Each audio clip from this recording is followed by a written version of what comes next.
Hello everyone, आप लोगों का फिर से स्वागत है हमारे यूट्यूब चैनल रविश ट्यूटोरियल में। तो आज का हमारा जो ये वीडियो होने वाला है वो बीएसएससी कार्यालय परिचारी का वीडियो होने वाला है। उसके एक प्रैक्टिस सेट का वीडियो होने वाला है, ठीक है। इस एग्जाम में जो है वो 30 नंबर का हिंदी पूछा जाता है, 30 नंबर का मैथ पूछा जाता है और 40 नंबर का जो है वो जीके जीएस का क्वेश्चन पूछा जाता है, ठीक है। तो आज का हमारा जो ये वीडियो उन लोगों के लिए है जिन्होंने कुछ भी नहीं पढ़ा है और आपको जो है यह एग्जाम का डेट आपको पता चल गया है कि कब, तो अप्रैल से लेके अगस्त के बीच में कभी भी एग्जाम ले लिया जाएगा, ठीक है। इसका तो आप लोग को जो है इस वीडियो को अपने दोस्तों के बीच भी शेयर कर दें और हमारे इस चैनल पे अगर पहली बार आए हैं तो जल्दी से लाइक एंड सब्सक्राइब जरूर कर दें, ठीक है। तो आगे के वीडियो में जो है आपको ऐसा क्वेश्चन देखने को मिलेगा जो आपको डेफिनेटली जो है अपने एग्जाम के पेपर में भी देखने को मिलेंगे। तो चलिए बिना किसी देरी का हम अपना वीडियो शुरू करते हैं। तो आइए क्वेश्चन नंबर पहला देखते हैं।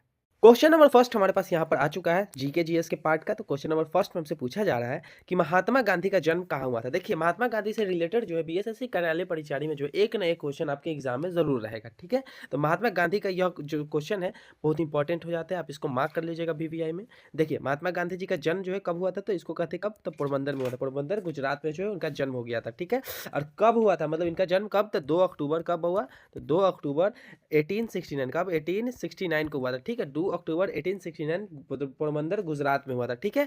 एक और मोस्ट इंपॉर्टेंट क्वेश्चन बन जाता है कि गांधी युग क्या चाहिए बाबू, तो गांधी युग कब से कब तक के समय को कहा जाता है गांधी युग, ठीक है। गांधी युग जो है 1919 से लेकर के 1948 तक के समय को कहा जाता है गांधी युग, ठीक है।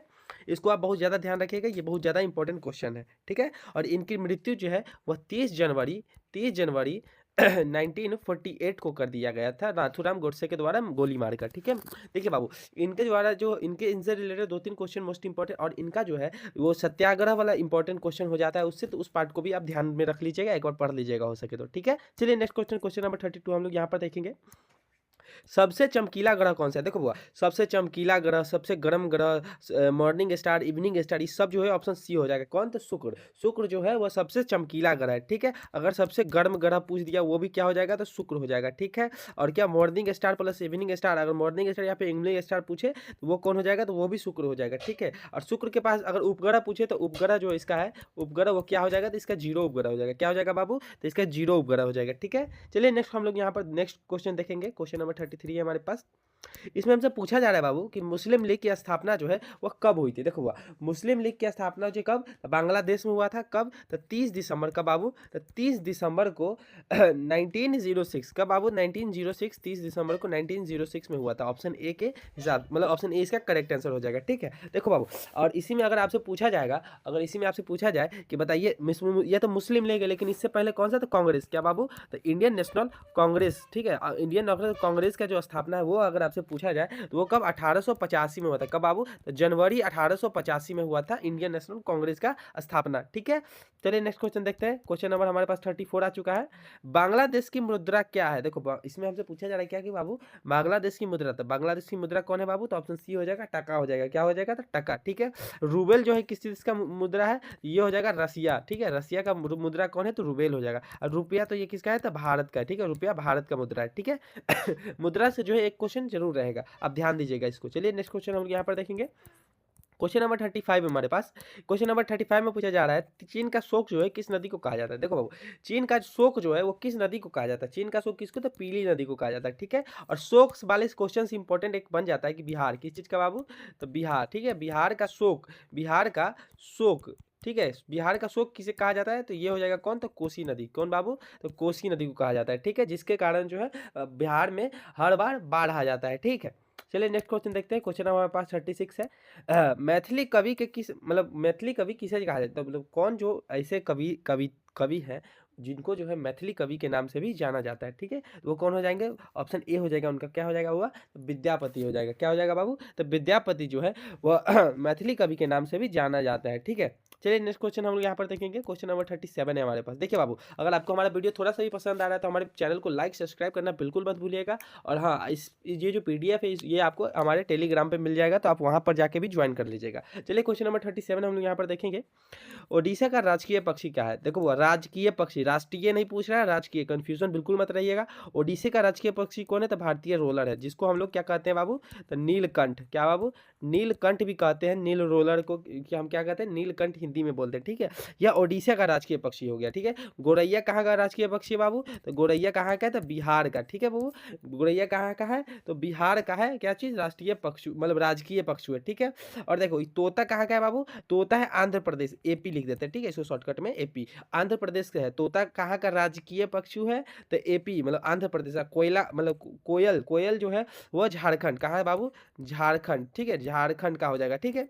चलिए नेक्स्ट क्वेश्चन देखते हैं। ये देखो राजकीय पक्षी से मोस्ट इंपॉर्टेंट क्वेश्चन, राजकीय पक्षी, राजकीय पक्षी और राजकीय वृक्ष, इसको जो है इंपॉर्टेंट कर दीजिएगा। आगे वाले आने वाले क्वेश्चन में हम आपको राजकीय वृक्ष का भी करवा देंगे, ठीक है। चलिए नेक्स्ट क्वेश्चन देखते हैं हम लोग यहाँ पे। क्वेश्चन नंबर 38 है हमारे पास। ब्रह्म समाज का जो संस्थापक है वो कौन? देखो ब्रह्म समाज के संस्थापक, आप हमारा लास्ट वीडियो देखेगा उसमें हम लोग देखे हैं कौन से, तो आर्य, कौन सा बाबू? तो आर्य समाज, ठीक है, आर्य समाज के संस्थापक, ठीक है। तो देखो ब्रह्म समाज के संस्थापक कौन है? तो इनका ऑप्शन ए हो जाएगा, राजा राम मोहन राय हो जाएंगे। कौन हो जाएंगे बाबू? तो राजा राम मोहन राय हो जाएंगे ब्रह्म समाज के संस्थापक, ठीक है। और आर्य समाज के संस्थापक जो हम लोग लास्ट वीडियो में देखे थे वो कौन था? दयाराम दयाराम सरस्वती जी थे। कौन? दयाराम सरस्वती जी थे, ठीक है। चलिए नेक्स्ट क्वेश्चन हम लोग यहाँ पर देखेंगे। क्वेश्चन नंबर 39 है हमारे पास, यहाँ पर देखो दयानंद स्वामी दयाराम सरस्वती जी, ठीक है। चलिए नेक्स्ट क्वेश्चन देखेंगे हम लोग। क्वेश्चन नंबर 39 हमारे पास आ चुका है। क्वेश्चन नंबर 39 हम लोग यहाँ पर देखेंगे, पोलियो के जो टीके मतलब पोलियो का जो टीका का आविष्कार जो है किसने किया था, ठीक है। पोलियो का जो टीका था उसका आविष्कार किसके द्वारा किया गया था? देखो सबसे पहले जो 1950 जब था, जब पोलियो को पिलाने वाला टीका का आविष्कार जो ऑप्शन सी हो जाएगा किनके? तो कोप्रोवस्की के द्वारा किया गया था, ठीक है। तो ऑप्शन सी हो जाएगा इसका करेक्ट आंसर। लेकिन देखो बाबा एक और थे जो 2 वर्ष बाद ही, कौन? तो साल्क, डॉक्टर कौन था बाबू? डॉक्टर साल्क, ठीक है। डॉक्टर साल्क नाम के जो थे उन्होंने जो है 2 वर्ष बाद ही टीके मतलब ये पिलाने वाला, मुंह से मतलब पिलाने वाले टीके का आविष्कार किसने किया था? कोप्रोवस्की ने किया था। और वही साल्क ने जो है, डॉक्टर साल्क जो थे उन्होंने जो है कौन सा? तो इंजेक्शन बाबू, कौन था? इंजेक्शन, ठीक है, इंजेक्शन वाला टीका का आविष्कार किया था, ठीक है, 2 वर्ष बाद ही 1952 में, ठीक है। चलिए नेक्स्ट क्वेश्चन देखते हैं। क्वेश्चन हमारे पास 40 आ गया है, ठीक है। महाराष्ट्र का राजकीय पक्षी वृक्ष क्या है? देखो बुआ हम लोग राजकीय पक्षी पीछे देखे, अब राजकीय वृक्ष देखेंगे। देखो महाराष्ट्र का राजकीय वृक्ष, महाराष्ट्र का कौन हो जाएगा? तो ऑप्शन डी हो जाएगा, कौन? तो आम हो जाएगा महाराष्ट्र का राजकीय वृक्ष, ठीक है। और पीपल बाबू, पीपल जो है कहाँ का राजकीय वृक्ष है? तो ये हो जाएगा अपना बिहार, कहाँ का बाबू? तो अपना बिहार का राजकीय वृक्ष। और ये जो है इंपॉर्टेंट बन जाता है क्योंकि बिहार के बारे में पूछा जाएगा क्योंकि बिहार का एग्जाम है। देखो बाबू और नेक्स्ट जो है कौन सा बाबू? तो नीम, कौन है बाबू? तो नीम, नीम जो है वो कहाँ का? आंध्र प्रदेश, नीम जो है कहाँ का है बाबू? तो आंध्र प्रदेश, ठीक है। नीम कहाँ का राजकीय वृक्ष है? तो आंध्र प्रदेश, ठीक है। और बरगद का पेड़, आपको तो पता है कि हमारे भारत का राष्ट्रीय वृक्ष क्या है? तो बरगद का पेड़ है, ठीक है। और ये कहाँ का राजकीय वृक्ष है? तो ये एमपी, कहाँ का? मध्य प्रदेश का है। कहाँ का बाबू? तो मध्य प्रदेश। इसको आप लोग नोट कर लीजिए, ये मोस्ट इंपॉर्टेंट क्वेश्चन हो जाता है, ठीक है। और वीडियो थोड़ा सा भी अच्छा लग रहा है तो हमारे चैनल को लाइक और सब्सक्राइब करना बिल्कुल मत भूलिएगा और अपने दोस्तों के बीच भी इसको जरूर शेयर कीजिएगा। चलिए नेक्स्ट क्वेश्चन देखते हैं। क्वेश्चन नंबर हमारे पास 41 आ गया है। देखिए शिवाजी के कितने मंत्री थे बाबू? जो शिवाजी के मंत्री थे, मंत्री का बैठक था वो कितने थे? 8 थे। कितने थे बाबू? तो 8 थे, ठीक है। चलिए नेक्स्ट क्वेश्चन देखते हैं। क्वेश्चन हमारे पास 42 आ चुका है। इसमें पूछा जा रहा है हमसे, भारत में कौन सी भाषा सर्वाधिक बोली जाती है? देखो सबसे ज्यादा भारत में अगर बोले जाने वाली भाषा की बात है तो कौन है? तो हिंदी है, ठीक है। कौन है बाबू? ऑप्शन ए इसका करेक्ट आंसर आ जाएगा, हिंदी, ठीक है। और दूसरा नंबर पे कौन है? सेकंड नंबर पे कौन है? तो बांग्ला है। कौन है बाबू? तो बांग्ला है जो सेकंड नंबर पे है, ठीक है। और थर्ड नंबर पे अभी कौन है? तो मराठी है। कौन बाबू? मराठी है जो अभी थर्ड नंबर पे, ठीक है। इसको आप ध्यान में रखिएगा। चलिए नेक्स्ट क्वेश्चन देखते हैं। क्वेश्चन नंबर पास 43 आ चुका है।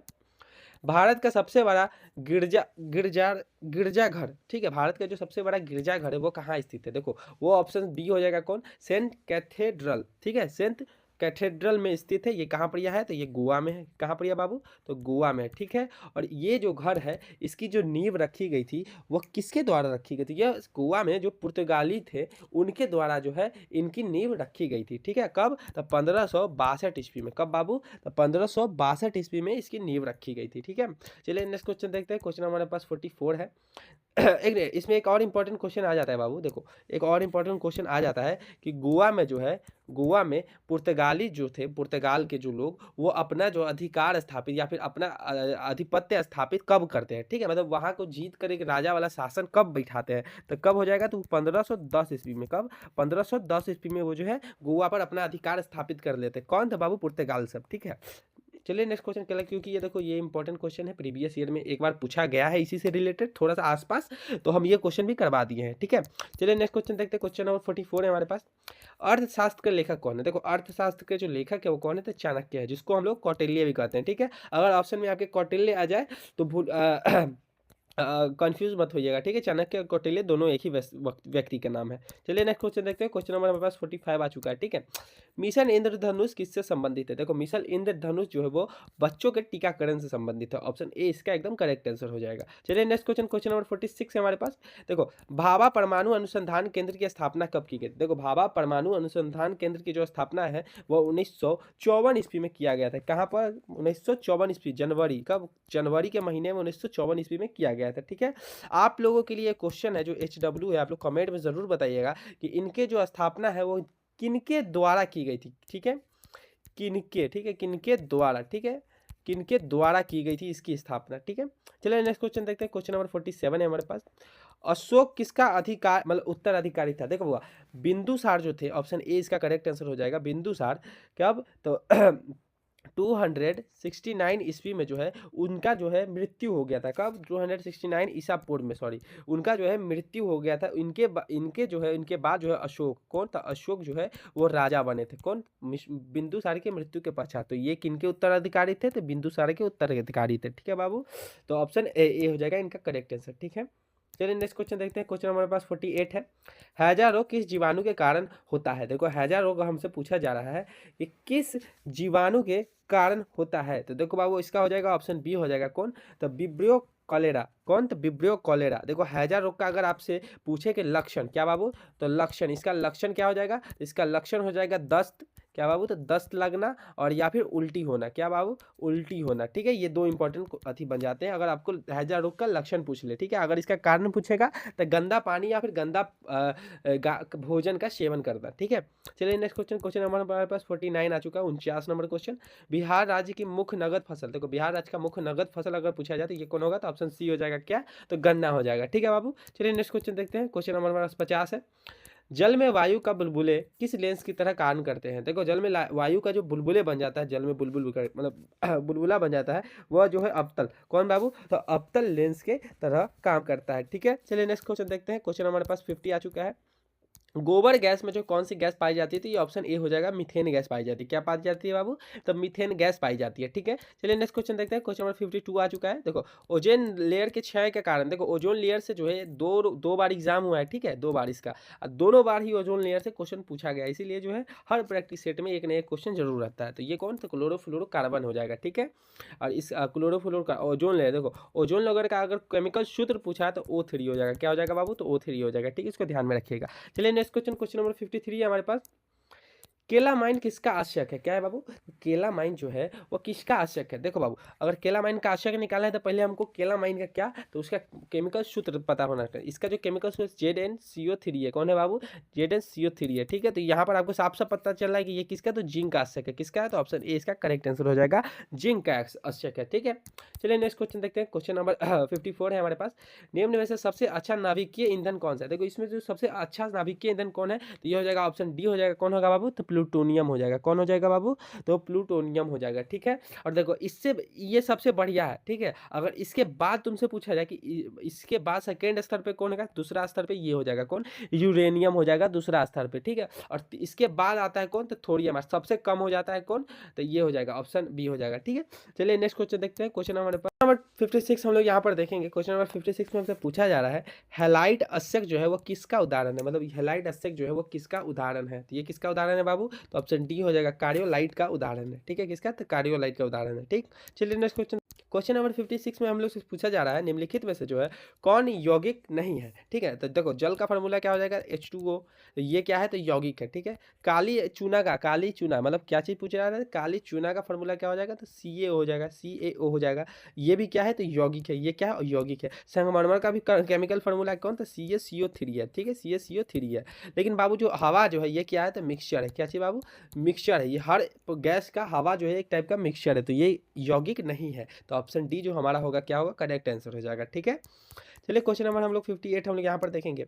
चिपको आंदोलन का मुख्य उद्देश्य क्या था? तो वनों का संरक्षण, वृक्षों का बचाना था। ठीक है, ये था चिपको आंदोलन का मुख्य उद्देश्य। इससे जो है एक और इम्पोर्टेंट क्वेश्चन पूछा जाता है कि चिपको आंदोलन जो है वह किनके द्वारा नेतृत्व किया गया था? तो ये किनके द्वारा किया गया था नेतृत्व? तो सुंदर, क्या चाहिए बाबू? तो सुंदर लाल बहुगुणा। कौन बाबू? तो बहुगुणा। ठीक है, बहुगुणा के द्वारा नेतृत्व किया गया था। ठीक है, इसको ध्यान में रखिएगा, इस नाम को ही बहुत ज़्यादा इंपॉर्टेंट हो जाता है। और कब किया गया था? तो 1973 में किया गया था। ठीक है, चलिए नेक्स्ट क्वेश्चन हम लोग यहाँ पर देखेंगे। क्वेश्चन नंबर 59 है, ताप बढ़ने से चालक का क्या बढ़ता है? तो प्रतिरोध जो है वो बढ़ जाता है। ठीक है, ताप बढ़ाओगे तो प्रतिरोध, temperature is directly proportional to resistance. ठीक है, temperature is directly proportional to resistance, अगर टेम्परेचर बढ़ाओगे तो रेसिस्टेंस भी बढ़ जाएगा। ठीक है, इसको ध्यान में रखिएगा। चलिए नेक्स्ट क्वेश्चन देखते हैं। क्वेश्चन नंबर 60 है, हिटलर किस का प्रवर्तक था? देखो हिटलर जो है वो किसका प्रवर्तक था? हिटलर जो है नाजीवाद का प्रवर्तक था। ठीक है, किसका? तो बाबू नाजीवाद का। ठीक है, और इसमें एक और यह दिया ऑप्शन, क्या चाहिए? फांसीवाद।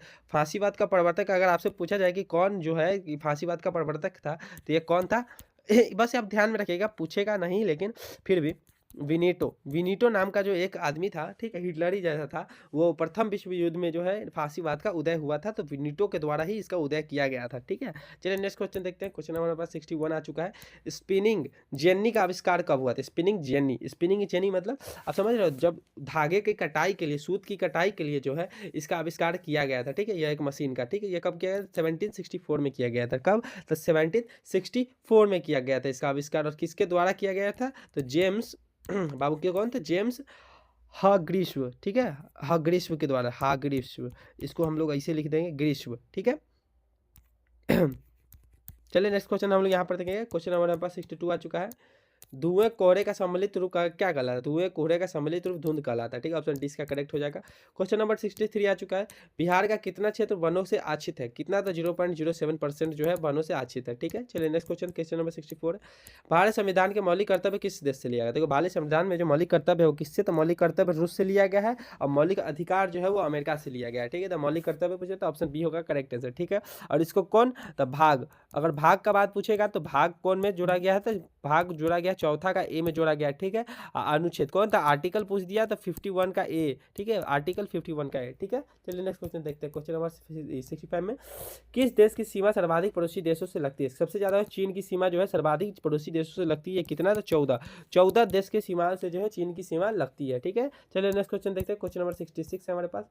छपाक फिल्म की नायिका कौन थी? छपाक फिल्म की दीपिका पादुकोण जो थी, वो ये मूवी जो है एसी डैक पे बनाया गया है, और इसका जो नायिका थी वो कौन थी? दीपिका पादुकोण थी। ठीक है, चलिए नेक्स्ट क्वेश्चन, क्वेश्चन नंबर 67 है हमारे पास। गिलहरियों का घर को क्या कहते हैं? गिलहरियों के घर का कहते हैं हम लोग ड्रे। कौन कहते हैं? ड्रे कहते हैं। ठीक है, नेक्स्ट क्वेश्चन 68 है हमारे पास। ये में पूछा जा रहा है, बिहार के किस शासक ने हुमायूं को हराया था? बिहार के किस शासक ने जो है वो हुमायूं को हराया था? देखो बाबू, शेर शाह सूरी, ऑप्शन डी जो हो जाएगा।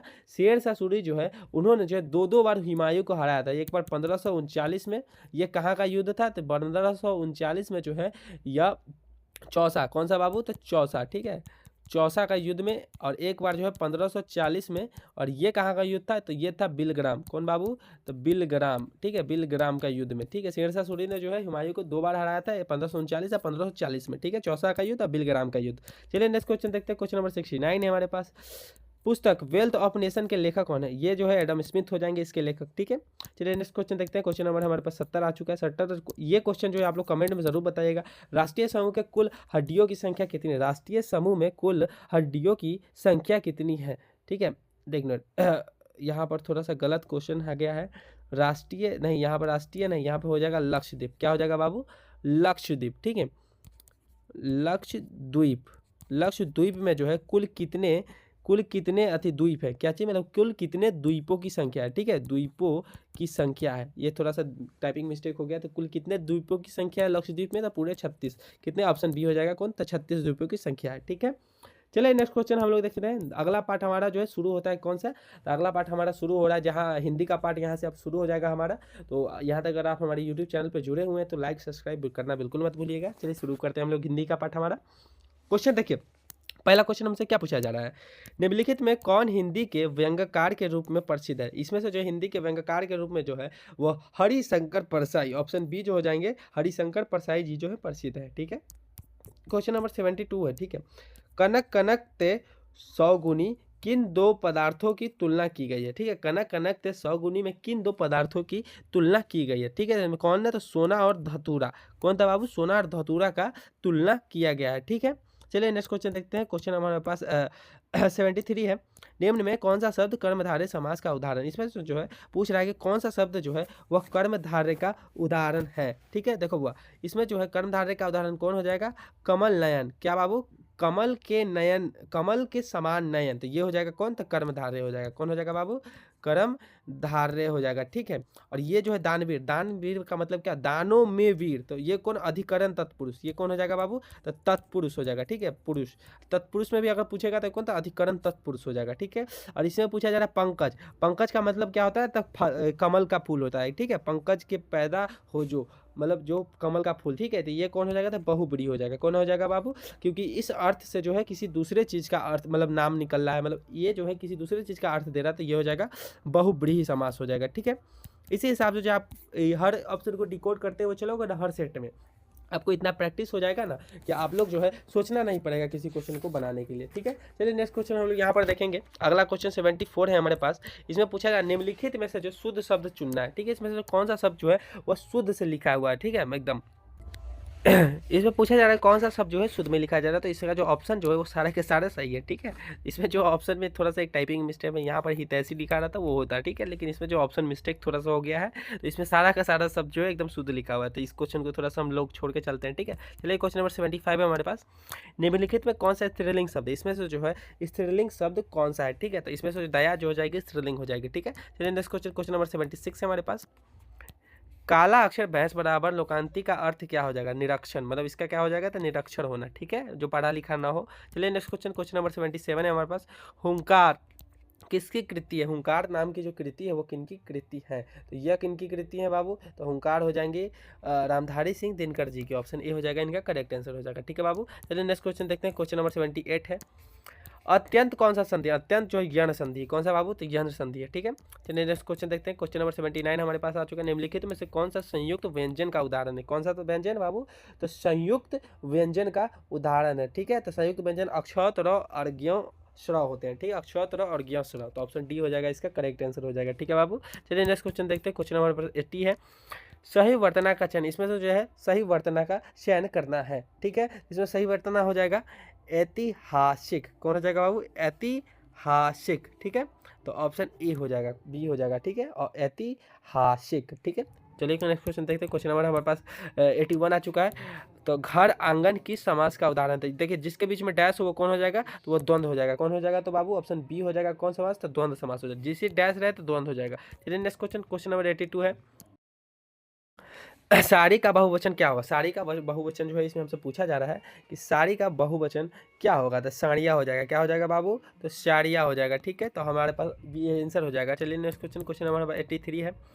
मैं भी यह जानता हूँ इस वाक्य में भी कौन सा निपात है? इसमें जो है भी, यहाँ पर जो भी दिया गया है वह कौन सा निपात है? ठीक है, तो इसका निपात हो जाएगा कौन सा हो जाएगा बाबू? तो 83 का ऑप्शन डी हो जाएगा। कौन? बालवाचक निपात हो जाएगा। ठीक है, चलिए नेक्स्ट क्वेश्चन देखते हैं। Question number 84।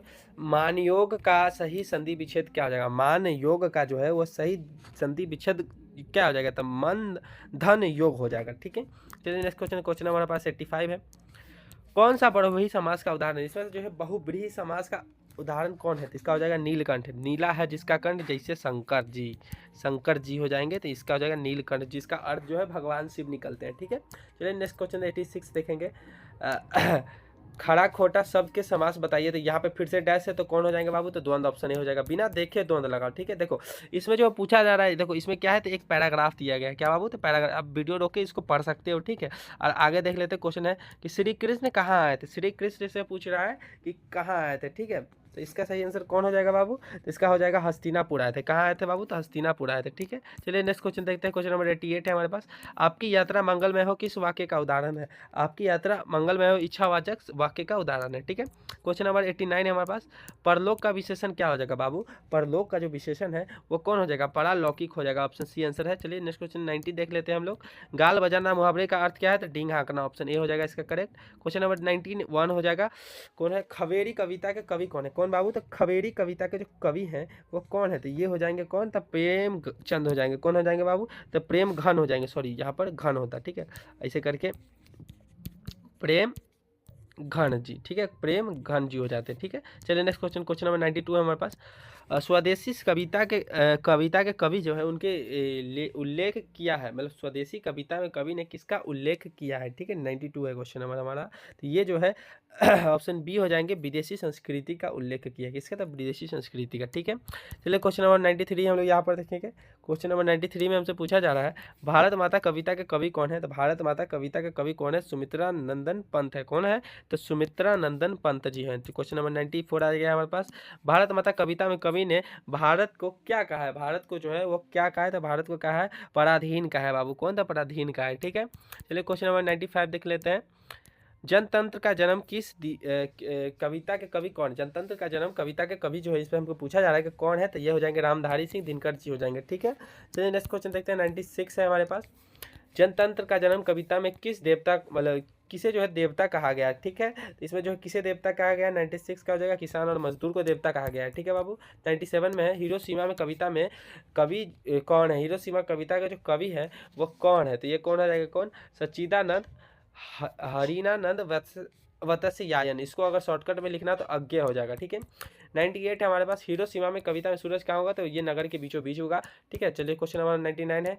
एक वृक्ष की हत्या कविता के कवि कौन है, 99 क्वेश्चन नंबर में एक वृक्ष की हत्या के कविता के कवि कौन है, तो कुंवर नारायण हो जाएंगे, ऑप्शन ए इनका करेक्ट है। 100 नंबर क्वेश्चन का आप लोग जो है आंसर कमेंट में दीजिएगा। आज का हमारा यह वीडियो यहीं पर खत्म होता है। आशा है कि आपको अच्छा लगा होगा। हमारे यूट्यूब चैनल के साथ जुड़े रहिए। आप आज से जो है कल से, मतलब आज का वीडियो और कल से जो है रेगुलर वीडियो आएगी, तो आप टेंशन मत लीजिए। थोड़ा सा हेल्थ इशू हो गया था जिसके कारण वीडियो इरेगुलर हो गया था, आप टेंशन मत लीजिए। तब अगर आप लोग हमारा वीडियो पूरा देख लिए तो लाइक सब्सक्राइब करना बिल्कुल मत भूलिएगा और अपने दोस्तों के बीच भी शेयर जरूर कर दीजिएगा। मिलते हैं आपसे एक और नई वीडियो में, तब तक के लिए जय हिंद, धन्यवाद।